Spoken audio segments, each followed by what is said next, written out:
Welcome to Dweller of the Dark. We are a channel honoring the yellowed and blackened bones of many prominent authors. We will be digging up several obscure, strange, and forgotten authors who influenced many of the great horror, science fiction, and fantasy writers today. More tales of the horrifying, obscure, strange, and forgotten are climbing out of the tombs. Subscribe, comment, like, donate, or I'll send Thaddeus Forge to steal your heathen soul. Unknown horror masters, send us ghoulish delights for the Skull and Bones collection.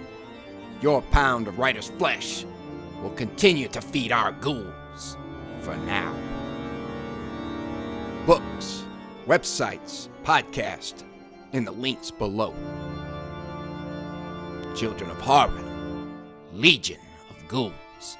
Tonight, we dedicate our most dreadful horror chapter to the Hell's Forge series, In the Beginning, to Super Ghouls, ARW, CWB, Sharky Sharkums, and Thomas Swafford. Thanks for the ravenous support. Devilishly devoted to horror, may your souls always be. Hell's Forge, In the Beginning. 2. On howling winds, gusting down Cauldron Mountain, I caught a reply from my tormentor. I heard a rasping, reptilian voice that harbored no mercy toward me.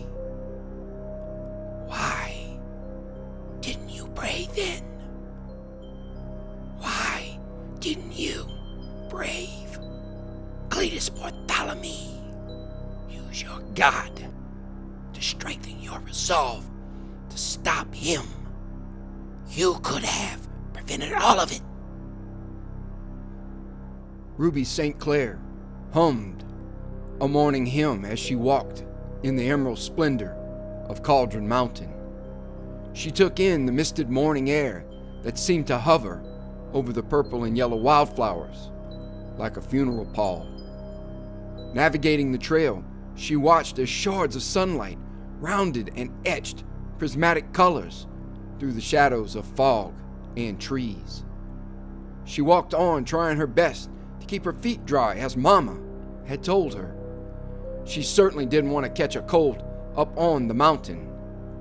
In her hands, as she walked, Ruby carried her basket to harvest medicinal plants, yarrow, pokeberry, and snake root for Mrs. Edna and Mr. Lester Baker. The woman had took sick with the cough again, and her husband had been bedbound 2 days with the gout. Both had responded well to the wild plants healing their ills. After digging the roots and picking the blood-colored berries for Miss Edna, she scrambled and twisted to reach the windswept crags of Cauldron Mountain, searching for Mr. Lester's Black Mountain Jelly for his burning gout tonic. After such a climb, nearly a mile up between the rattlesnake-infested boulders, she rested a spell before making her descent back to her village on the outskirts of Pearl Ridge. In the upper climbs of Cauldron Mountain, she heard the sweet songbirds above her head lighting from branch to branch of an ancient hemlock. Ruby leaned back and took in the sounds of crashing water from the ever-raging waterfall of St. Michael's Creek. She watched its ageless flow of golden silts and sands as they twisted down into Devil's Cavern. On the latter, she shuddered. So many lost souls have entered that cave, never to return. I wonder how many bones lay crystallized in its halls. They say the devil himself lives in that cave after his fall from heaven. Ruby turned her emerald eyes away from staring down at the cave. Sitting upright on her lichen-covered gray boulder, she put her hands out feeling the warmth of the rising sun. Then, with a smile as broad as the Toccoa River, she grinned joyously, glancing at the wooden ring on her left hand. Thaddeus, worked for days carving my engagement ring. It's more precious to me than any gold one he could have bought. I guess it's because I know Thad thought of me the whole while. He whittled and created it. The sun had rounded the mountain, and the shadows in the ravines and valleys were growing long and cold. As she sighed, watching everything darken, Ruby heard a rock pile fall to her left, echoing behind a twisted gorge. Uneased, Ruby felt there was something different in the way the rocks had spilled.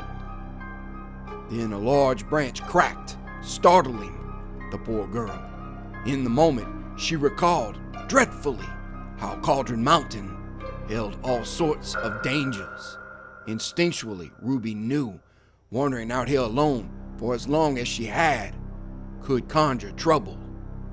Wide-eyed, with her heart starting to quicken, Ruby decided it was time to bolt off. Ducking low in case there were predatory eyes out there, she moved like a wounded fawn from her sitting spot and began her treacherous slide down Cauldron Mountain. Using her left ring hand and walking stick to balance and guide her, Ruby used the winding St. Michael's Creek as a reference point to guide her to the trail home. The same raging creek that led to Devil's Cavern. Fancy finding you here, Kip. A tall lumberjack of a man with a pencil-thin mustache came from around an ancient oak tree in her path. The gruff voice oozed sinister implications that ran an icy chill down Ruby's spine. She almost wet herself seeing the viper that hissed those words was none other than Alistair Gordon. The tormentor of her youth and beyond smiled wickedly as he leaned against the tree and locked his vulture eyes on Ruby. Ruby lied, trying her best to make the vicious predator go away. I'm not alone. Dad and my daddy are collecting rocks for our fireplace. I watched you come up here, Ruby St. Clair. No one else is up here but you and me, I'm afraid. Alistair unfolded his arms to move toward her. Get away from me! Help! Help! Anyone! Ruby jumped back near the raging creek's edge and raised her stick to protect herself.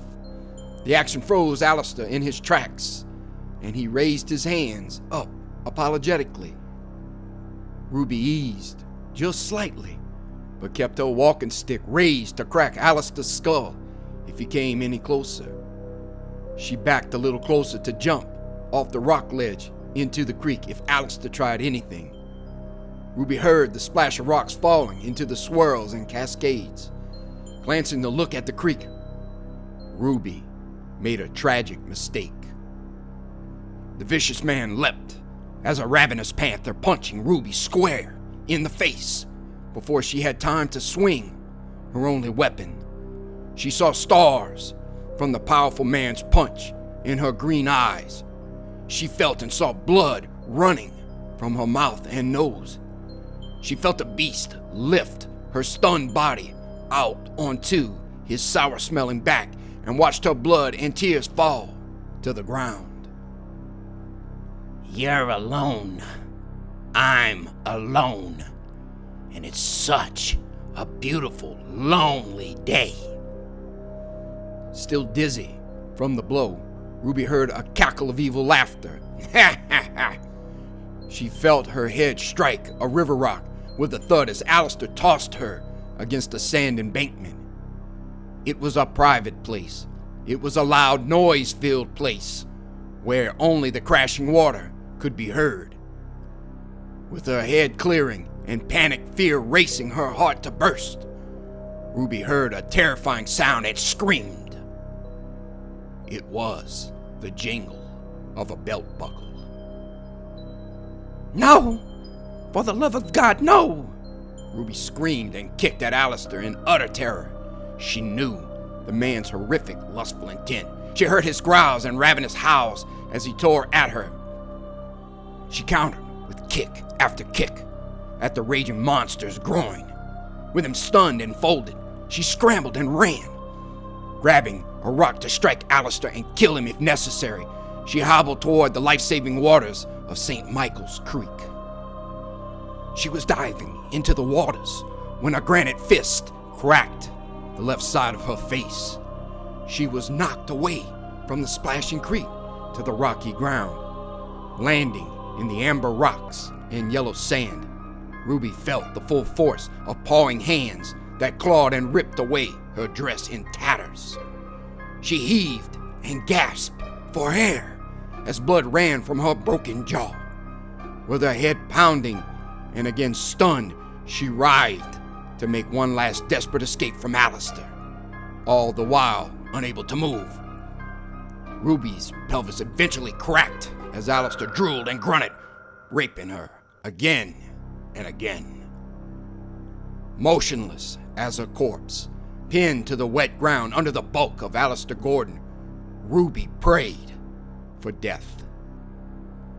Half an hour later, and a lifetime ago, Alistair rolled off the top of Ruby. She heard him laugh, as he boasted, "Was it as good for you?" Disgusted, senseless, and knowing if she did nothing, she was dead, Ruby rolled, feeling the knife-stabbing pain in her pelvis and wrecked legs. She ignored the pain and made a dying dash into the creek before Alistair could react. She knew if she hesitated, he'd most certainly finish her off. Ruby heard his disbelief. She heard Alistair's raging order. "What the hell? Get your ass back here now, Ruby." Ignoring all of it, she leapt from the stone bluff into the raging waters of St. Michael's Creek. Alistair lay covered in the sweat and fluids of his conquest on the shores of St. Michael's Creek. "I finally showed that uppity gimp and her man who swings the sharper axe. I think I broke something in her too on that third round. Hell, she's probably already dead or will be." As he looked to a swaying white poplar with a gloating smile, he heard a strange noise. He looked up in disbelief as the gimp had somehow, miraculously, some could argue, made it to a cliff edge over the creek. He screamed at her to stop, but the idiot had then jumped. Alistair lifted himself up slowly and lumbered like an ogre to the water's edge. He narrowed his eyes and rubbed his chin as he studied the creek with its twists and turbulent turns. He expected to see a smashed corpse on the rocks, but in wide-eyed disbelief, he saw the gimp had survived the fall. "Well, don't that beat all?" He looked on to see if there were any way he could catch up to her. Alistair stomped his foot in disgust, cursing with words to shame the devil. He slammed his hand on a nearby pine. Then he turned to figure out how he'd get money from his father once he left town. "There's no way I'm swinging from the gallows over a gimp."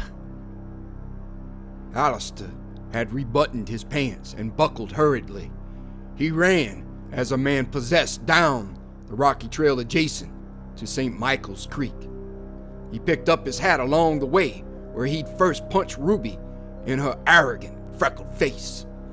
Dropping down 30 feet along the creek, Alistair felt blinding fire to his foot as he stubbed his toe on a jagged boulder of red quartz. Hobbling, sending out more curses, he tripped and tumbled another 10 feet over a nest of bramble and fallen branches. He wiped sweat with hands still covered in Ruby's blood as he lumbered further down Cauldron Mountain.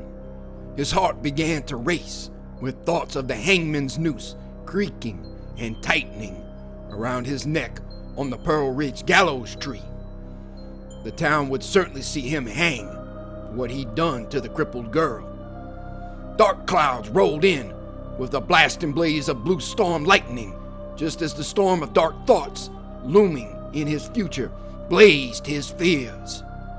Far away in the distance, he saw the creek trail intersect with the trail for Pearl Ridge. He stopped and took a deep, excited breath. There was a glimmer of hope as Alistair saw the trails before him carry no one. She hasn't made it to the trail. I might still be able to fix this. Alistair Gordon backtracked, putting his hands over his eyes to knock down the afternoon sun's glare. He methodically scanned both sides of the creek and even checked each gully or ravine in case Ruby had climbed out. If he was lucky, the girl would be long dead, and all he'd have to do was dig a grave. Or, to avoid anyone catching him, Alistair had made up his mind to place her body in that old cave at the base of St. Michael's Creek. The cave all the fools were so superstitious about. Maybe some weird legend would spin out of the Gimp's death if they found her corpse. They'll think their haints or the boogeyman in that hole killed her. And I'll laugh, all the while as the town wails, makes up spooky tales and carries on. That's if they ever find her body. I won't be leaving anything to chance. 15 minutes later, something caught his eye. Alistair Gordon narrowed his wicked gaze on the fourth bend down the mountain near the mouth of Devil's Cavern. He grinned with a lecherous, maniacal smile. I'll be damned. The chilled waters of St. Michael's had cooled the blistering and burning pain to Ruby's pelvis, her insides, and her racked thighs. The scratches and the smell of the disgusting swine of a man had also washed away some. As she let the cold currents of St. Michael's Creek continue to chill her purple bruises and wash away some of the shame, Ruby realized she would need to exit the creek soon, and definitely before it tossed her downward into the shadowed abyss of Devil's Cavern. With no torch or lantern, the possibility of Ruby finding her way out if she exited deep within the river cavern would be nightmarishly slim, and Ruby pushed back the terror in her mind of another possibility. The night creatures alleged to haunt and hunt in the recesses of the cavern's subterranean, abysmal voids.